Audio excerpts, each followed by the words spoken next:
कहानी शुरू होती है दो बहनों टीना और मीना से। टीना, मुझे भी बर्गर दो, मेरा भी बर्गर खाने का दिल चाह रहा है। टीना उसकी बात को अनसुनी कर देती है और सारा बर्गर खा के वहाँ से चली जाती है। इसको तो मैं मज़ा चखाती हूँ। उसकी माँ चिकन खा रही होती है और अपनी बेटी को गुस्से से आता देख अचानक खड़ी हो जाती है। मेरी प्यारी बेटी को क्या हुआ है? माँ, आपकी उस नखट्टू नकारा बेटी ने मुझसे मेरा बर्गर मांगा। क्या? उसकी इतनी हिम्मत? मैं अभी जाकर उससे पूछती हूँ। इसी तरह वो हमेशा मीना को छोटी छोटी बातों पर डांटती रहती थी।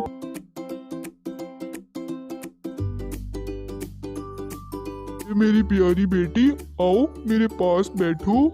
नहीं पापा, मेरे पास इतना टाइम नहीं है और आप मेरे साथ जल्दी बाजार चले, मुझे अपनी फ्रेंड की पार्टी पे जाना है। कल मैंने एक ड्रेस लेकर आना है। अच्छा बेटा, तुम जाकर तैयार हो, मैं जाता हूँ तुम्हारे साथ। पापा, ये वाला सूट प्यारा है, मुझे ये खरीदना है। बेटा ये बहुत महंगा है, कोई और पसंद कर लो। देखो वो वाला सूट कितना प्यारा है, वो वाला ले लो। पापा, आपकी आदत भी ना बिल्कुल अपनी काली बेटी पे ही गई है, मुझे यही वाला सूट खरीदना है। उसके बाप को उसकी ये बात बुरी तो बहुत लगती है, मगर बाहर होने की वजह से वो उसको कुछ नहीं कहता और उसकी पसंद का सूट उसे दिला देता है। टीना सोचती है कि अरे वाह, मैं कितनी प्यारी लग रही हूँ। यही सूट अगर मीना पहनती वो तो किसी जोकर से कम ना लगती, काली कलोटी कहीं। और दूसरी तरफ मीना को उसकी माँ गुस्से हो रही होती है क्योंकि उसने अपने बाप से जूते मंगवाए होते हैं। पापा, मैं आपका ही इंतज़ार कर रही थी, आप शूज़ ले आए? थैंक यू सो मच पापा। अरे बेटा मीना, थैंक यू की क्या बात, मैं तुम्हारा पापा ही हूँ। चलो जल्दी से मुझे शूज पहन कर दिखाओ। पता नहीं तुम बाप बेटी का प्यार कब ख़त्म होगा। मुझे तो तुझे देख कर ही क्रीच आती है, तेरे बाप को तुझे देख कर क्रीच नहीं आती। और ये जूते जो तूने मंगवाए हैं ना, ये तुझ पे ज़रा से भी अच्छे नहीं लग रहे। ये जूते तो मेरी बेटी टीना पर ही अच्छे लगने थे। अब तो ये जूते मैं अपनी बेटी टीना को दे भी नहीं सकती क्योंकि तूने जो पहन लिए हैं। अब ये जूते अगर मैंने उसको दिए तो तेरा कालापन उस पर भी चढ़ जाएगा। मीना को ये बातें बहुत बुरी लगती हैं और वो दुखी होकर यहाँ से चली जाती है।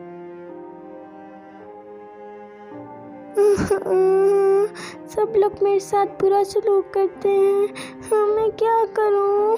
अगले दिन टीना और मीना जब यूनिवर्सिटी जा रही होती हैं तो टीना मीना से कहती है, तू क्या मेरे पीछे पीछे चल रही है? जान, आप तेरी यूनिवर्सिटी आ तो गई है। लोग भी पता नहीं क्या सोच रहे होंगे कि इतनी प्यारी लड़की के साथ ये काली कौन चल रही है, जा यहाँ से।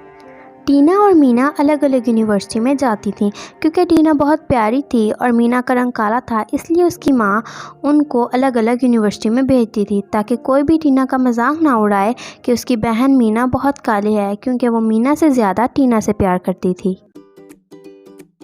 बेटा, तुम इतने गुस्से में क्यों आ रही हो? मामा, आप बस खाना लगा दें, मुझे बहुत ज़ोर की भूख लगी हुई है। ठीक है बेटा, लेकिन तुम ये तो बताओ तुम्हें इतना गुस्सा क्यों आ रहा है? फ्रेंड्स के साथ गेम खेल रही थी, उसमें हार गई इसलिए मूड ऑफ है। टीना बेटा, इतनी छोटी छोटी बातों पर गुस्सा नहीं करते, ये तो आम सी बातें हैं, इन्हें इग्नोर किया करो। और हाँ बेटा, रात को तैयार हो जाना, एक पार्टी पे जाना है। मैं तुम्हारे पापा को भी कह देती हूँ, वो भी हमारे साथ चलेंगे। मामा, क्या मैं भी शाम को तैयार हो जाऊँ? मैं भी आप लोगों के साथ पार्टी पर चलूँगी। कभी भी नहीं, ऐसा हो ही नहीं सकता कि तुम हमारे साथ जाओ, क्योंकि हमें वहाँ जाके अपनी इंसल्ट नहीं करवानी। ठीक कह रही हूँ ना मामा? हाँ टीना बेटा, तुम ठीक कह रही हो, मीना हमारे साथ पार्टी पर नहीं जाएगी। टीना की माँ उनके बाप के पास जाती है और कहती है कि वो भी उनके साथ चले, तो उसका बाप उनसे कहता है कि क्या मीना भी उनके साथ पार्टी पर जा रही है? तो उसकी माँ कहती है कि नहीं, मीना उनके साथ पार्टी पर नहीं जा रही क्योंकि उसे आज कुछ ज़्यादा काम मिला है यूनिवर्सिटी से। रात को टीना अपने मम्मा पापा के साथ पार्टी पर चली जाती है। अरे यार, अच्छा हुआ तुम जल्दी आ गई, वरना मुझे लग रहा था पिछली बार की तरह तुम इस दफ़ा भी लेट आओगी। और बताओ, घर में सबका क्या हाल है?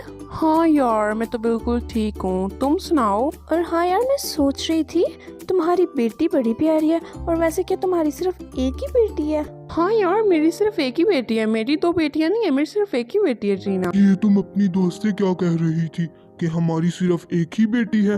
मीना को क्या तुमने जला दिया है? मैंने क्या उसको जलाना है, वो तो पहले से ही जली हुई है, काली कहीं की ना हो तो। मामा, मेरा तो बहुत ज़्यादा सर दर्द हो रहा है, अब मैं तो अब कमरे में जा रही हूँ आराम करने।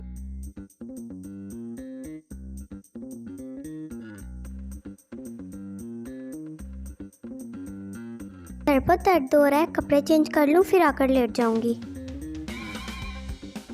और दूसरी तरफ मीना रो रही होती है क्योंकि उसकी माँ हर वक्त उसे उसके रंग की वजह से बुरा भला कहती रहती है। कुछ दिनों बाद टीना की तबीयत बहुत ज़्यादा ख़राब हो जाती है और उसको हॉस्पिटल में एडमिट कर लिया जाता है।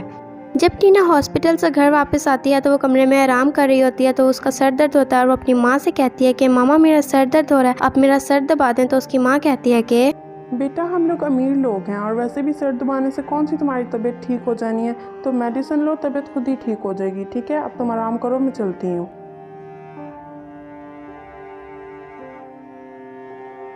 टीना अभी मैं आपका सिर दबा देती हूँ। जब तक टीना की तबीयत ठीक नहीं होती मीना उसका बहुत ख्याल रखती है, उसको चाय बनाकर देती है, उसका सर दबाती है और उसकी खूब खिदमत करती है। जब टीना की तबीयत बिल्कुल ठीक हो जाती है तो वो अपनी माँ से कहती है, मामा आपको पता है मेरी तबीयत मीना की वजह से ठीक हुई है, उसने मेरा बहुत ख्याल रखा है और आप वैसे ही उसे इतना बुरा भला कहती थी, वो दिल की बहुत अच्छी है। आप वादा करें कि आप आज के बाद वैसा ही बिहेव करेंगे उसके साथ जिस तरह आप मेरे साथ करती हैं।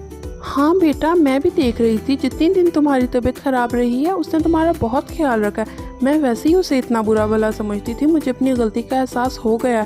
मैं अभी जाकर उससे माफ़ी मांगती हूँ। अब उन दोनों की माँ उन दोनों के साथ एक जैसा सलूक करती है और उनकी पूरी फैमिली खुशी खुशी रहने लगती है। तो दोस्तों इस कहानी से हमें ये सबक मिलता है कि इंसान की खूबसूरती कोई मायने नहीं रखती, इंसान का अखलाक अच्छा होना चाहिए।